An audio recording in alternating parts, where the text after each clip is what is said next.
Hello, everyone. This is the show, and today we are going to talk about One Punch Man, a popular seinen anime and manga from Japan. My name is Adam, and I'm joined by Jay. Hey, you can find me at Jay Suesponte. You can also find Adam at Adam Dong. Not true. Aaron. Hey, this is Aaron. You can find me at Tenacious Aaron, and this is all on Twitter, the social media of our choice, apparently. And Tony.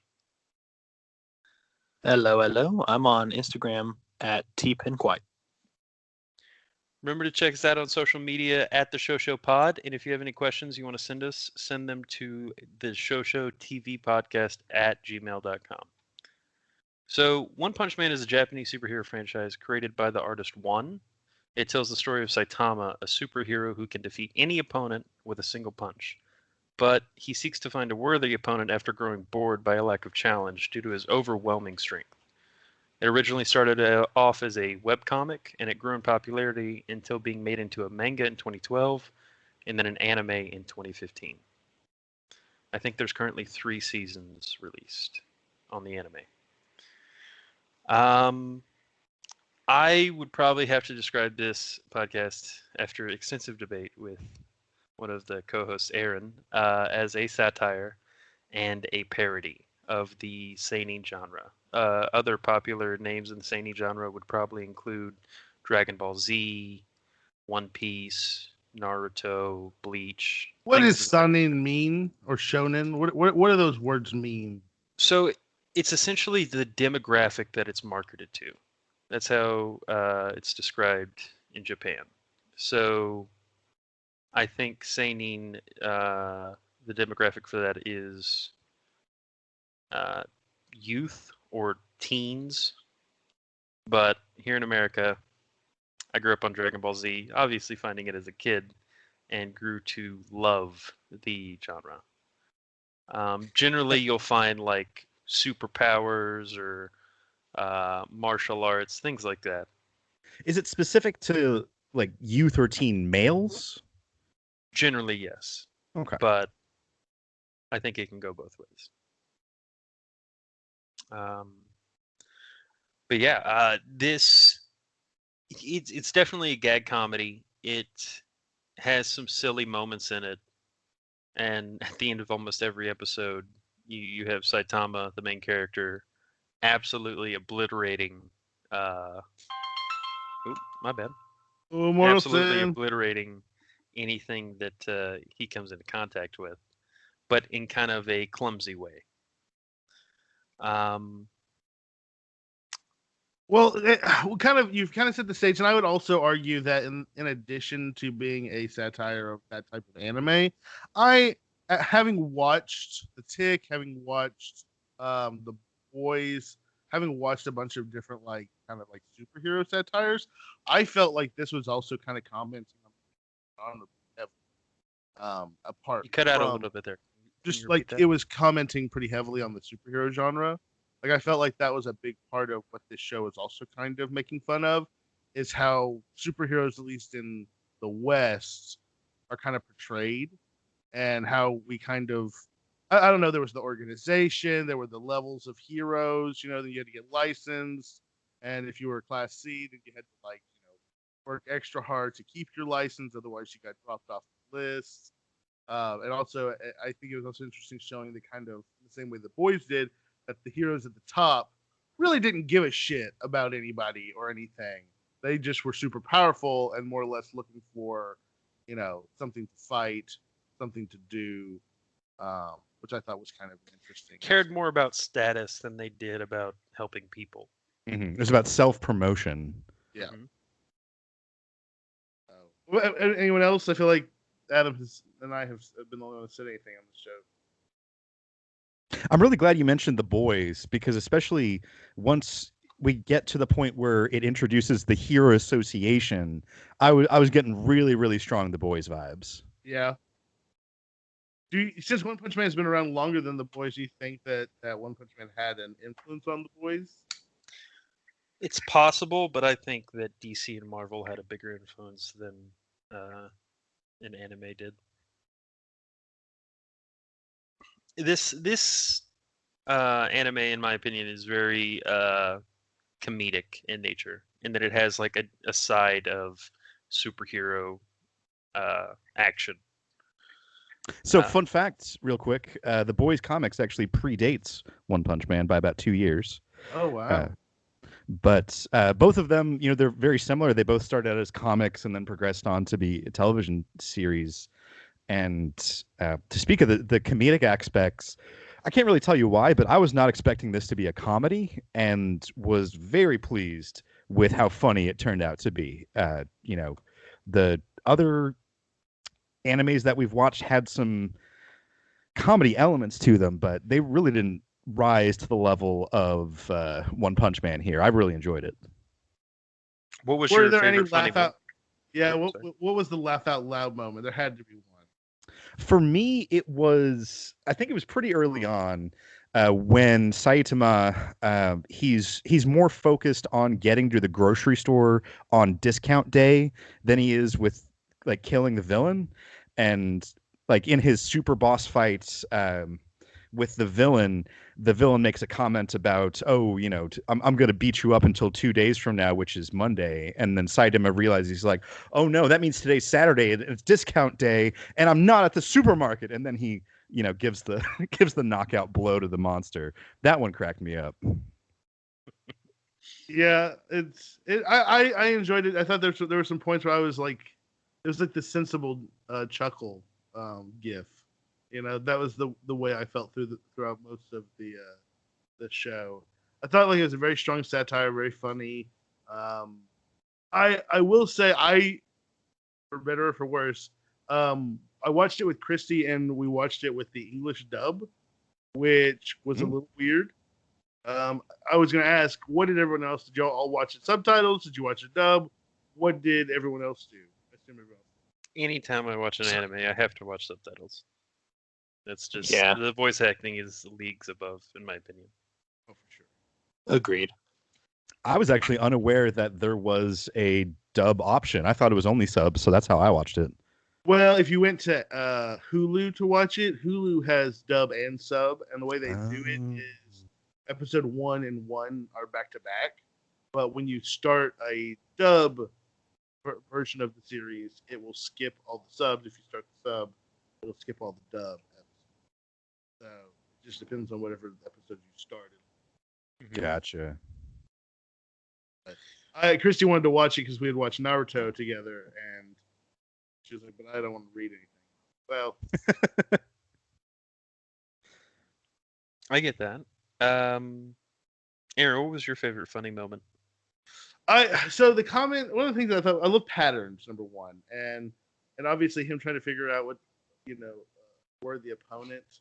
Like whenever he was dreaming and there was like the Earth King or the Under the Earth King, and like there's this epic battle going on, and all of a sudden he wakes up and then there's the actual under the ground people come, and they're substantially smaller and punier and less powerful.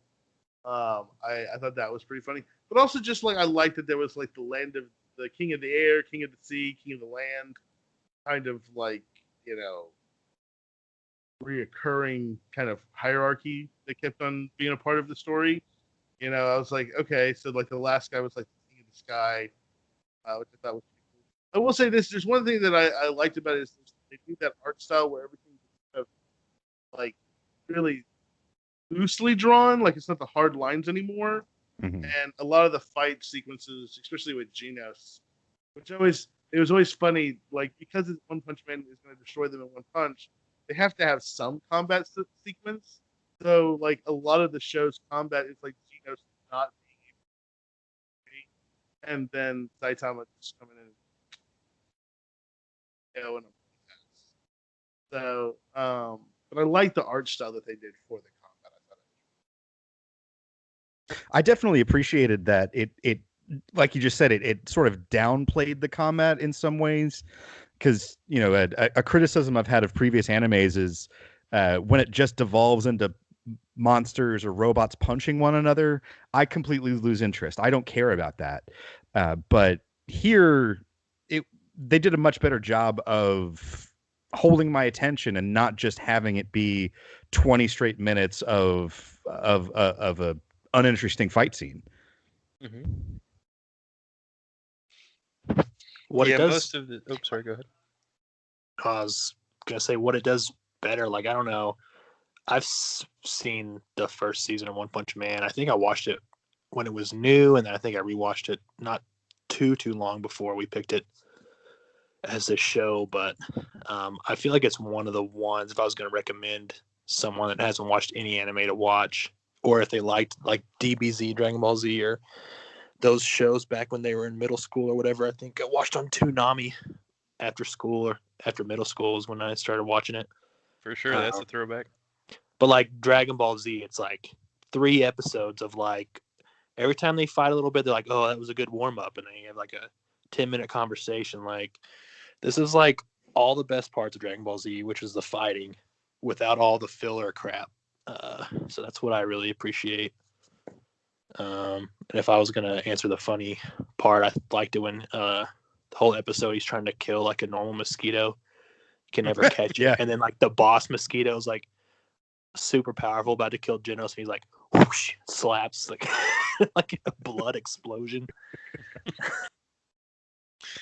That's pretty funny. But the fight animations are pretty top tier. Like on this show, I don't know about season 2. I think they had a different studio do season 2, but the fight sequences are pretty top tier, I'd say, for recent anime.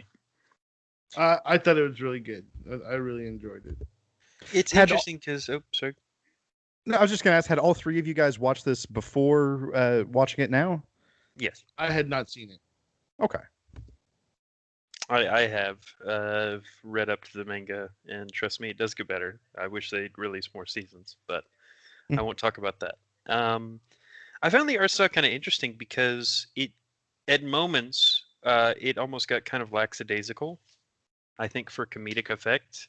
And then in the fight scenes, like all the edges would be sharper, it'd be much more detailed and textured. And then, I don't know, during silly moments, it would just kind of like give an outline of the situation, usually like wide eyes or stuff like that. Well, Almost in the final reminiscent to what fight, Fooly Cooley did. in the final fight, like with King of the Air, like there's almost no detail anymore. Like the things are just like shades of Technicolor Mm. combat, which I thought was really cool. Like it was a very visually stunning combat, but at the same time, I having just watched Naruto, where the combat that a fight takes 6 episodes to play out. Like that was also a thing that I was like, oh, I actually kind of like that. Like I kind of had a realization. I was like, oh, that the fights feel like they're too short. Like we just got here. We just started this. I just got to know this character and his weird naked wrestling moves, and it's over. Pretty much. Most of the fights will go like the monster is just trying to attack and kill Saitama, and then Saitama just takes it, hoping for a challenge, and then throws one punch, and it's over. Even the last boss, like he did a good number on him and like blew him to the moon at one point, I think. Saitama just jumps back from the moon, absolutely crazy, lands back, and then throws one punch, and it's over. But I think that kind of goes into the Consecutive comedic normal nature of the punches. show. Consecutive normal punches. That was good. Like Yeah, special. I think the whole premise creates kind of a storytelling problem, because if you from the outset know that one punch from Saitama will destroy any enemy, then there's never any tension. You're never worried that he's going to lose the fight. But I think a strength of this show for me was that once we got to that final boss fight, I actually doubted that. I was wondering if Saitama was going to make it through, and obviously he did, because that's how television works. But I thought that this show did incredibly well, was even without that tension of, oh, is he going to win, they still made it interesting and they still made it engaging. Mm-hmm. Well, I also think it's funny, like the little meta jokes, like Genos being a cyborg who is trying to get vengeance against the cyborg. Like those little backstory things that obviously I think a lot of superhero like shows, like I feel like we forget that like in the 1960s, 70s, and 80s, they're pumping out anything and everything they can to try and make a buck with these comics, and so that's why like all the Marvel comics, secret identities are all rhyme. Peter Parker or start with the same letter, right? It's because Stan Lee was shit at coming up with names, so he just followed a pattern, and he stuck to his pattern the entire time. So I feel like that Genos's backstory was one of those things where I was like, that's Peter Parker. That's like the ridiculous backstory that doesn't make any sense. Or the young men who are upset that they have to work, so they're deciding that they're going to start a revolution so that people can just be lazy. Like the ridiculous reasoning behind it. Yeah, the robot suits. Or Saitama's training regimen. 100 squats a day, 100 push-ups a day, run for 10 miles. What was up with the Balchinian kid at the beginning? Like, that cracked me up. That's the son of the guy who created the Hero Association. Oh. And he created it because his son was attacked. And then a few years later, we have Saitama, who eventually goes bald because of his rigorous training. And Hero Association is born. But I think Saitama was probably the first superhero. Or at least for that. Before the association was created. Well, in season 1, they don't give us enough background on Saitama, so I definitely am left interested and curious about his superpowers and where they come from. I did think it was pretty funny when Genos called him out. I was like, "There's no way you got the strong just doing this. Like, this is just basic shit." See, that was something that I really appreciated about this show and made me like it, was that we didn't dwell for very long on any kind of backstory, or we didn't have to suffer through an origin story like we do every time they reboot Spider-Man. It was just, here's Saitama. He has this really kind of cursory training regimen, but he's incredibly strong. That's all you need to know. Let's go fight some monsters. Yeah, basically. I also like that he lives in the abandoned town, like, because he's the only person who can survive, like, all the monsters showing up. He lives in that shitty apartment. Yeah. Yeah, he's not very wise when it comes to like how to make money or use his strength to make money. That goes back to the silly nature of the main character, and he's kind of like a Dokkan protagonist, just kind of bumbling around, not really entirely sure of what's going on, but just living his life, living his best life. I do like how there's two Saitamas, like they changed the way he looks too. It's like there's like doofusy, normal, like not in a fight or not serious Saitama, where his face is like goofy and round, and then it's like, oh, he's finally gets kind of into the fight. He like it's a normal face, like sharp. His eyes like usually glow and stuff like that. Mm-hmm. Like when going from Chibi to Dragon Ball Z combat style. Yeah, it's like when Genos is like, you're supposed to go all out, and he's like, whew, and he's like, death like flies on the screen because he's like behind and about to punch him. He's like, oh god. But yeah, I like that Beetle they episode do. in the evolution place. It is kind of like not jokey 100% of the time, and that like Saitama's obviously like Superman type character, but he's also seems to be like a Batman type character. Like he's like shouldering all the negative stuff to protect other people. Like he destroys a meteor, and like everyone's pissed off because like all the fragments destroy a lot of the town.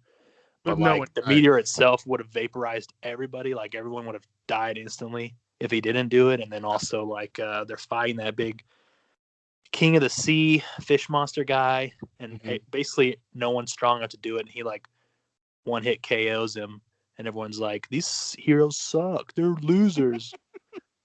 And he's like, haha, they weakened it. Like he's kind of like shouldering like all the hate and crap so that other people can stay clean, basically.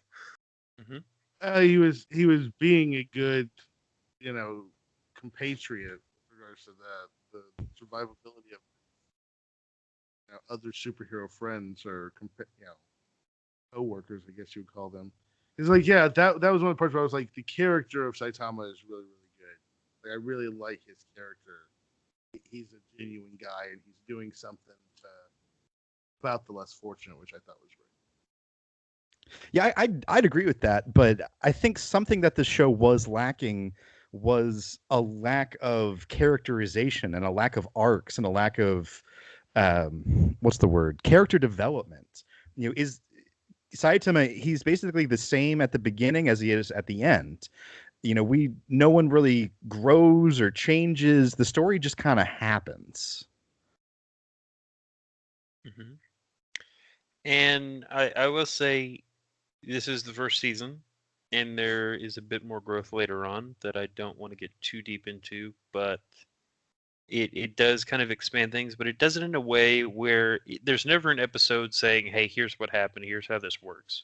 It always just kind of happens in the background and gives you bits and pieces as it goes. Mm. So that kind of stays the same throughout. You were talking about not wanting a backstory episode. There's never anything of that, and trust me, there's still questions like once you get to where the manga's at. Like, and it doesn't fully answer anything, but it does we get give to you, know like, these little bits.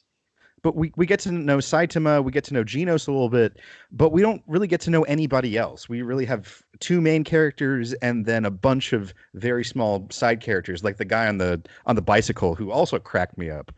But I was Moonman hoping Rider for a little bit more. Justice Tackle. Well, they introduced some of the heroes at I think the last episode in the 11 or 10 and 11. You get to see, like, hey, this is the S team, right? Like, I think that green-haired chick who floats has Tornado? telekinesis. Is it Tornado? I thought that was what her It name is was. Tornado. I think that's her hero name. Gotcha. So that's one of the stronger, like, people from the Hero Association. Mm-hmm. Then there's King. Didn't really get to see him do much. Child Emperor was another one of my favorites. Mm-hmm. Mm-hmm. That also cracked me up. And then obviously Genos is one of the S team now after he took his exam. Mm-hmm. That was another funny moment when Saitama completely blows the physical test out of the water and it gets like a barely passing grade because he messed up the writing exam. Like I wanted more of that subplot where the S-class superheroes were either corrupt or maybe even evil in themselves or just selfish. And we got a tiny taste of that with, I can't remember his name, but like the handsome one who was doing the TV show. We're introduced to him. Guy? Yeah, we're introduced to him, 4 episodes before the finale, but then he just goes away and comes back in the last 10 minutes. Mm-hmm. And like I could have I wanted more of him to be a little bit more of a at first hero who turns out to be a villain. I feel like they could have done more with that. And all I can say is it's just not in the first season. Mm-hmm. Because that stuff did, like, it does go into that, but it does it over a long period of time. Okay. It's a lot slower in that aspect. I kind of have a cheat in regards to I know a little bit about what happens, and I also don't want to spoil anything. So Sure. all I can say is that concern, I think, is addressed, but just not in the first season. And Okay. You're right, the first season is a little rough, and it's also condensed because I guarantee you the manga probably went into a little bit more in that first arc. But because it's in anime format and you have 20 minutes, 24 minutes to be exact, you have to cut down and trim. So it is gone over. It's just gone over like 50 episodes, right? And new characters are introduced, and whether they're the strongest heroes or some of the weaker ones, they do have a role in the show. It's just not all at once. Hey, that's Tie-Dye Tiger. Right. And was it Puri Puri Prisoner? Like, Puri what Puri was up with Prisoner. that? Yeah, and Huh? also like the weird like into the young boys. Mm-hmm. Is that why he was a prisoner? Is that the connotation there? Remember I this think it Japanese was. culture? There's some weird tropes. I think it was. That's He for said sure. he couldn't keep his hands off the, of the boys. It's a little concerning. It probably won't age well, but you know, it is what it So is. no, me and Christy. So whenever we were watching Naruto, she asked the question. She's like, "Why are there perverts? Like, why in anime are there perverts? Why is this just like so blatant and accepted in children's cartoons?" And I was like, "Oh, that's a good question." Because like in Dragon Ball Z, Master Roshi, mega perv. Oh yeah, Naruto, Jiraiya, mega perv. Like perviness is a part of a lot of anime culture. And so I started looking into it, and actually, kind of like the way they described it is it's kind of like a way to express taboo subjects and allow the society to have an outlet to deal with it without actually acting on it. Was the way that it was kind of couched, and a lot of times it's shamed within the cartoon. Like it's not necessarily shown as just positive, like, oh, these guys are creepy. Like it's shown in a negative light. It's just Yeah. still expressed, and a lot of times it's expressed in a way that's really over the top and ridiculous to kind of poke fun at it. So I don't know. Like this, that's I assume that this was a similar type situation. Usually, you also need an excuse to put in some fan service into an episode. So if they have a pervy character, they can do some etchy stuff or something. Not in this This case. one's for the but- pervs, y'all.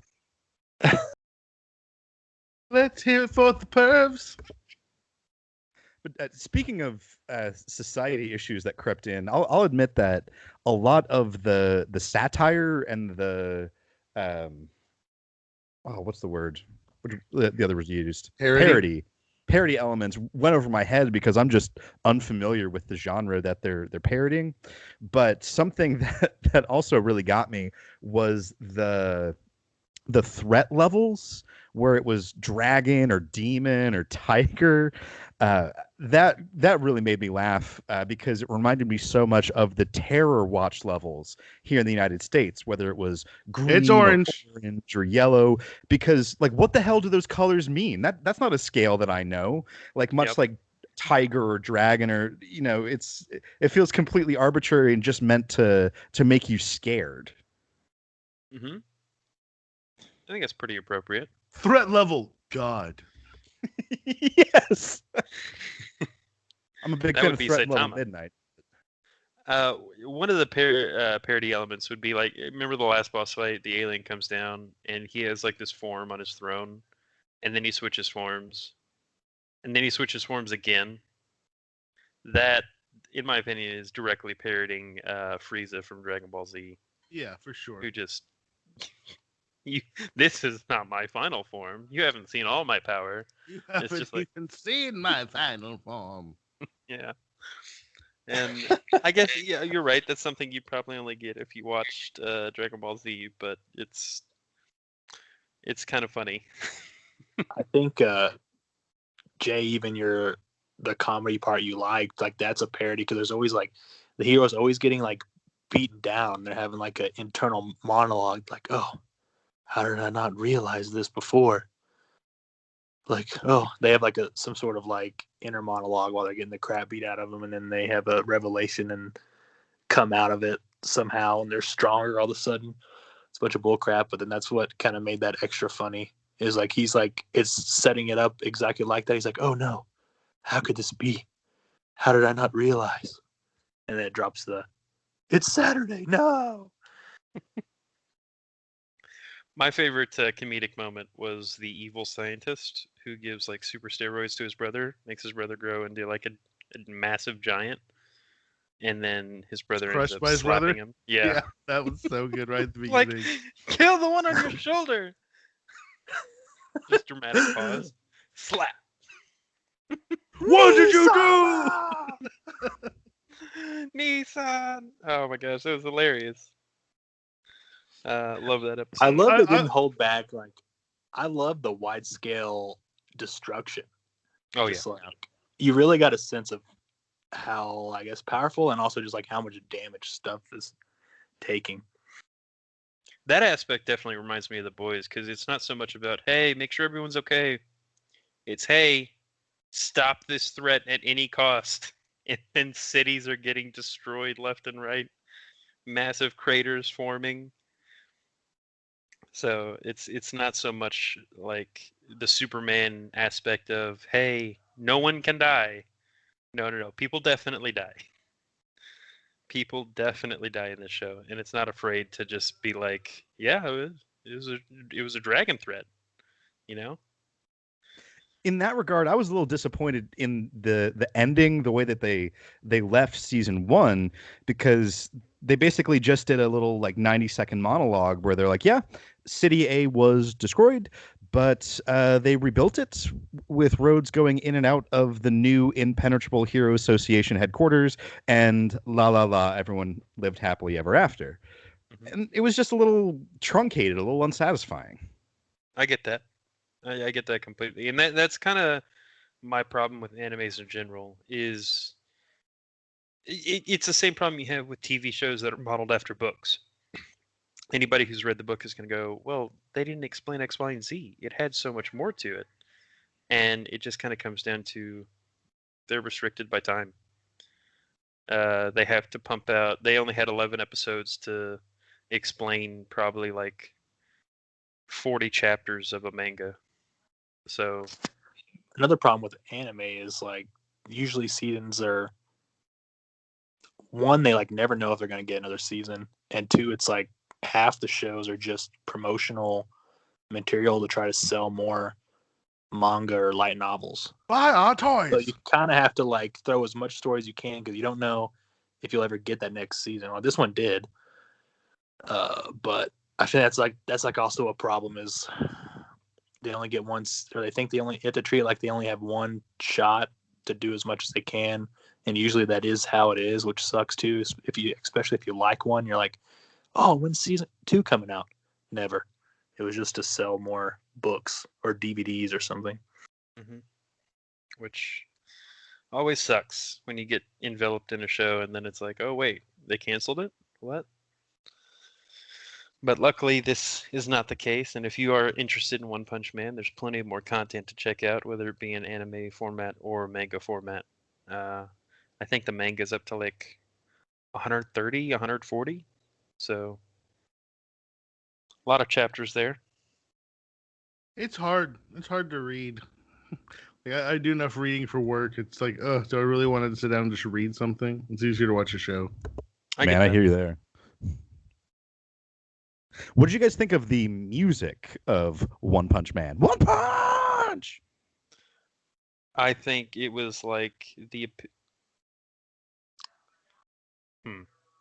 It felt the very much like epitome anime intros, like Naruto and stuff like that. Like, just having watched through that recently, there was a lot of familiarity there. I will also say it always makes me laugh whenever I hear, like, in Japanese, them singing an English word. Yeah, there's some words that don't really translate well. Like I think it was hero? like the epitome of 90s rock, where it's just like, yeah, 90s rock. I think that sums it up pretty well. I really enjoyed it. Like, I'm somebody who will skip a opening sequence most chances I can get. But I found myself more often than not just watching the opening sequence because I like the music and even the closing sequence. I don't know what it was about that, about the closing credits song. I don't know. I just liked it. Yeah, I like that. I like the little, I don't know what they're called, where there's always like a halfway through the episode commercial break transition or whatever. I really like the One Punch Man ones where it's like they sign off, it's like, and then it comes back, it's like, See, I always, because the first anime outside Dragon Ball Z that I ever watched was Trigun. I always like measure it against that because Trigun had that where like at the halfway point there'd always be that like guitar riff, and then it would be like the same guitar riff just backwards. Man, I watched this on Netflix and like it didn't have that. I feel like I'm missing out here. Oh man, yeah, you did miss out on that. That was, you need to go watch one of the Hulu ones. Just like fast forward halfway through and see, because like there would always be a scene from the show, and Mhm. then like a little like guitar riff, and then the exact same scene with like a different Technicolor like painting of it. Yeah, Right it's like after. a high contrast white and a bright color of one of the important characters from the episode, basically. Man, I feel deprived now. It's essentially insert commercial break between this. Yeah, that was the commercial Mhm. break book caps, like the end notes on either side of it. So it always made me feel like the show was really just made to fit between commercials that they'd already put together. hmm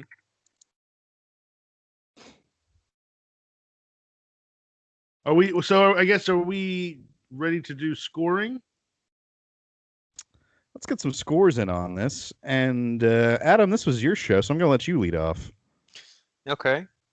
I guess in summary, I think this is a fantastic anime. I think if you like anime and you like to laugh, then you should definitely check it out. Um, I'm gonna give it a 9. Uh, in my opinion, this is one of the better animes in the sense that you can kind of just pick it up and almost watch from anywhere, and you'll be all right. It, I think it's timeless.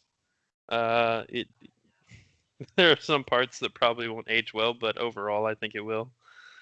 Uh, so yeah, I'm gonna give it a 9. Jay, how about you? I like this show a lot. I wasn't necessarily expecting to at all, but enjoyed it thoroughly. Liked the characters. Liked the the stories, episode to episodes. Love the music. Love the visuals. Was it perfect? No, I had some small criticisms and complaints, but you know, all right, we're putting Adam in podcast jail. I swear I Strike thought I two. muted it. Oh my gosh. Next I'm one, you're so gonna have sorry. to hang out in the podcast penalty box. Oh Uh, no. Are there cookies there? yes, but Nice. they're oatmeal raisin. Ooh. Why do you Yeah. do And this? they're mandatory. You have to eat them. Okay, now it's Uh, for sure fixed. all right. But this was, I'd say, probably by far the anime that I have enjoyed the most so far. So I'm looking forward to more, and I'm going to give this a solid 7. 7 for me. How about you, Tony? Yeah, I'm gonna agree with Adam here. Like, kind of like he said, I feel like a lot of anime. If you like animes, especially if you like combat, like action-oriented animes, I think this is pretty top tier, especially in the last several years to come out. And I think I mentioned it earlier. Like, this would be one of the few where if someone hadn't watched any anime and they had a slight interest, I would recommend this as one of the first ones, just because it's so palatable. So it goes down easy and smooth, pretty much. So I'm gonna go 8.5 consecutive normal punches for my for my rating. I think it. Yeah, I think if you look around, you probably won't find as crisp and like excellent fight animations as in this show. Maybe some of the ones from the last couple years, like Demon Slayer, or this last season, Jujutsu Kaisen, was really good, and it's kind of like a similar. I think it's 22 episodes though. It's more like a Naruto style.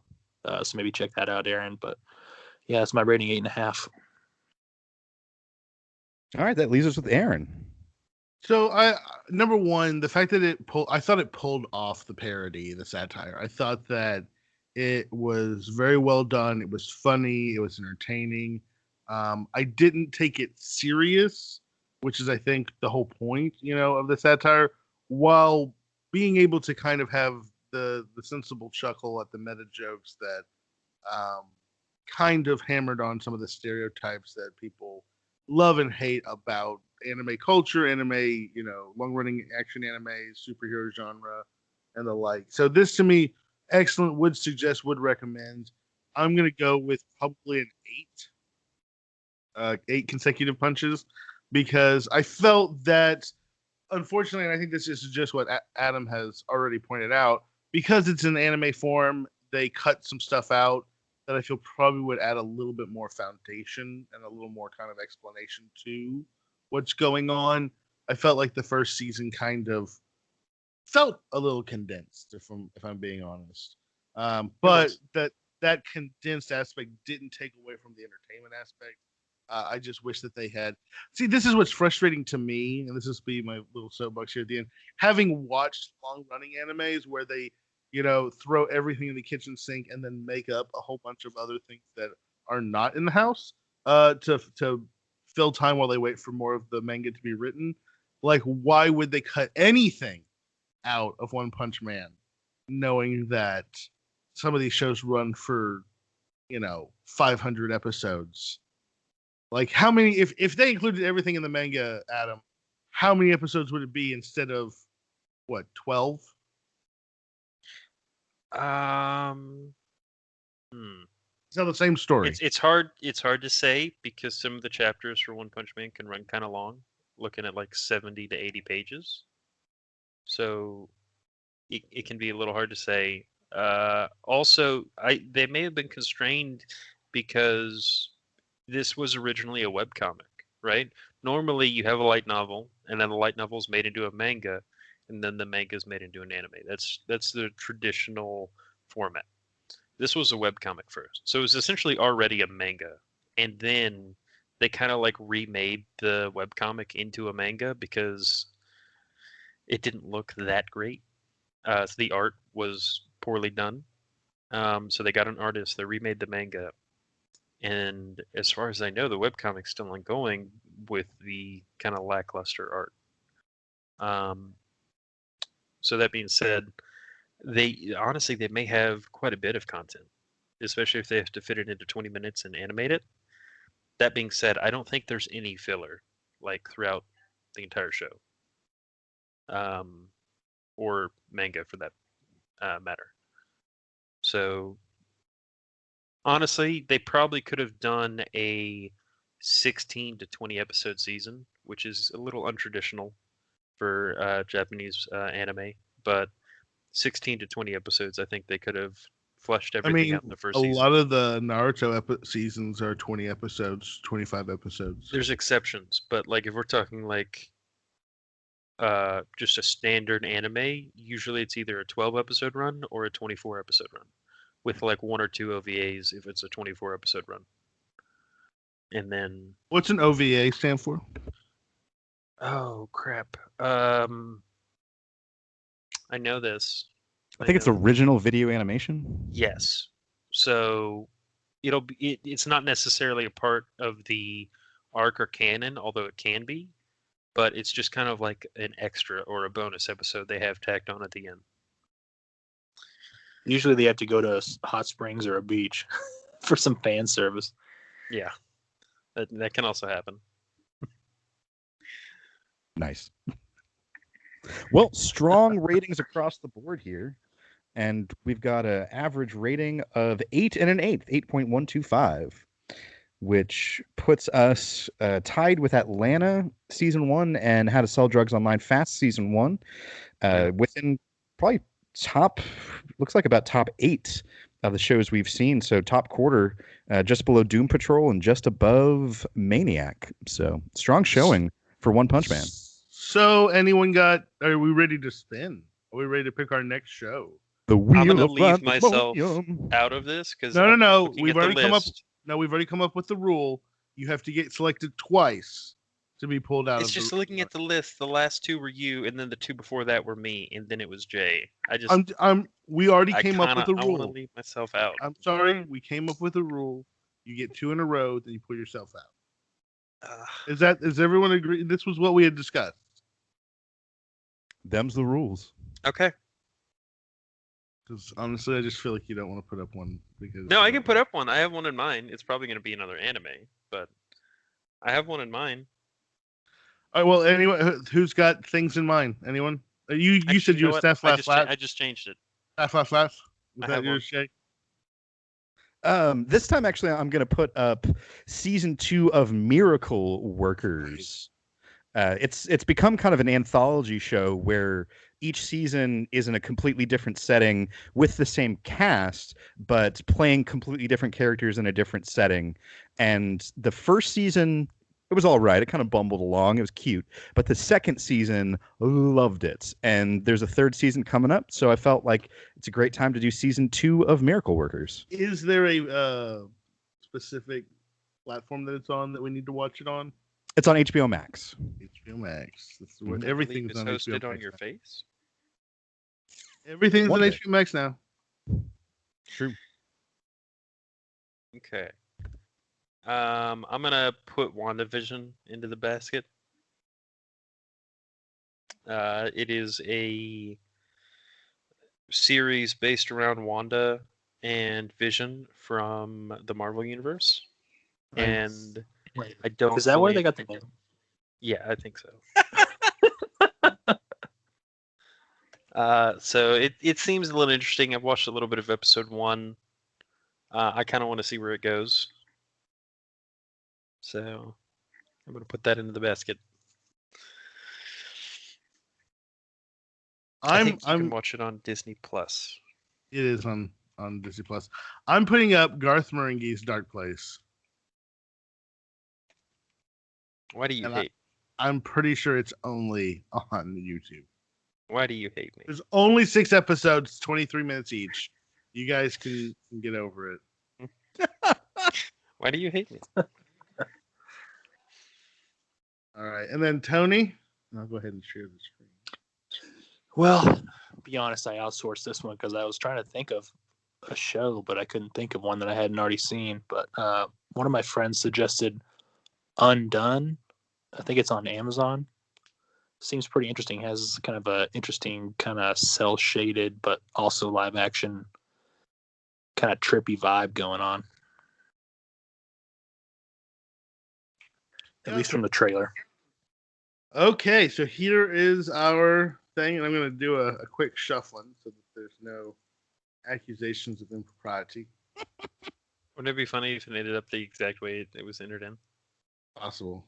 The integrity of the randomonium is paramount. It is. It is. All right. So I'm going to close my eyes so that I can't see what I guess it's starting to spin on. Let me make sure Okay. my mouse is covering the wheel. All right, here we go on the count of 3. 3, 2, 1. It's spinning. It's about as fair as I can make it. Looks like it's undone. And we have become undone. Amazon. My first victory. All right. Very cool. Very good. So I'm curious about this. I know nothing about this. Oh, I have seen a preview for this. The trailer looks definitely like it's kind of one of those, is this actually happening or is it an hallucination type? Like Waking Thing. Life. It looks very Waking Life to me, at least. And then Bob Odenkirk's in it, so it can't be bad. Oh, love Odenkirk. Yeah, love Odenkirk. This is good. I'm excited for this. This is kind of out of the norm of our normal picks too. So We'll see. I'm in a good position because technically it wasn't my idea, so if it's good, I get credit, but if it's bad, I'll just blame my friend. blame them. Yeah, no. Now that I you've want told us, all I'm of the not sure credit that and none of the works. blame. Apparently, this girl's also in BoJack Horseman. Oh, wow. Alrighty, so Undone is the next one up on the docket. Well, very good. I think we had a good showing with One Punch Man, and I'm excited for this one. This should be interesting. I guess before we go, has anyone got something? What are you all guys watching right now? Anything of note? I have finally gotten into The Wire, and all I've got to say is I don't know what the hell took me so long. I don't know what the hell took you so long. Yeah, I don't know. Like, because Is I your had favorite probably character? I had like 3 or 4 false starts with that show where I try to get into it, and I was just like, oh, I just can't. But I don't know. Maybe I just needed to grow up some more. But damn, that's a good show. Oh yeah, so good. I definitely Omar want to Little is talk to you about every single season. Best character ever. Omar is one of the best characters ever too. I just walk around whistling The Farmer in the Dell now. Walking through the courthouse. Hmm. Well, very good, man. What about you, Tony? What are you watching? I don't think I have anything going on right now. I just watched a ton of anime from the last, was it winter season? There was like a ton of good anime, so I was watching those. Jujutsu Kaisen was like a battle anime that was pretty good. There's kind of like this. I don't know if y'all like that isekai genre where it's like you're reincarnated in another world. Yep. I know what you're about to recommend. Well, yeah, that Mushoku Tensei. But I was That's also like season 2 of I got reincarnated as a slime. It started off super slow, but second season kind of came together at the end. And it's more of like it's kind of like slice of life. It's another comedy-ish one. That was pretty good. I like it. So nothing going on right now, but I just finished up a lot of anime. I haven't really been watching anything, to be honest. Once I finished One Punch Man, I've been playing a lot of video games. So, Yeah. Well, Christy and I have watched through Big Bang Theory recently, and Really? yeah. She had not ever seen it, so we were watching through. I'd seen like the first 8 seasons. it has funny moments. I'd say the first 3 seasons are pretty solid funny, and then they just fall into their formula as hard as you could possibly fall into it, and stick with it. Accurate. So, but she liked it so much that she's now watching going to start watching Young Sheldon, which I was like, yeah, I'm not gonna watch that. But I don't know. I've been like watching old shows, going back and watching like Always Sunny in Philadelphia, Bob's Burgers, stuff like that. Just I don't know. There hasn't been a lot of new shows that have really caught my eye. It's interesting. A lot of people have been ranting about WandaVision. It does look interesting. It's intriguing. My sister was absolutely shitting all over it. She was like, "It's just postmodernism. People need to grow up. It's not that interesting." Okay. I've heard good things. The trailer for Loki looks excellent. I've heard that as well.